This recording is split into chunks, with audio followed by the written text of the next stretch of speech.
Overload Trio Deal Pizza na may 2 box ng Lasagna Supreme na may spicy Korean chicken at sa dessert, Choco Tiramisu Cake.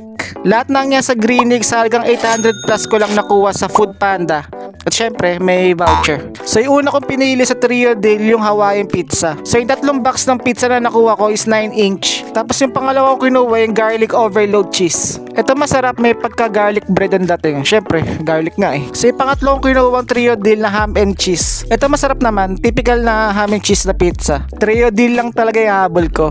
So next naman try itong spicy Korean chicken. Ito masarap naman sa akin kasi spicy, crispy, hindi nakakaumay. Yung spicy level niya makati sa lalamunan. Next ko naman tinaray itong Lasagna Supreme. Masarap pa rin katulad ng dati, hindi pa rin naman nagbabago yung lasagna nila. At yung panghuli, yung dessert, Choco Tiramisu Cake. Linya na may edad na, okay naman, di siya ganun katamis. Typical na chocolate cake yung lasa. Lalong masarap siguro to kung naka-freezer. Yun lang, try nyo na din. O siya, sige na, follow for more!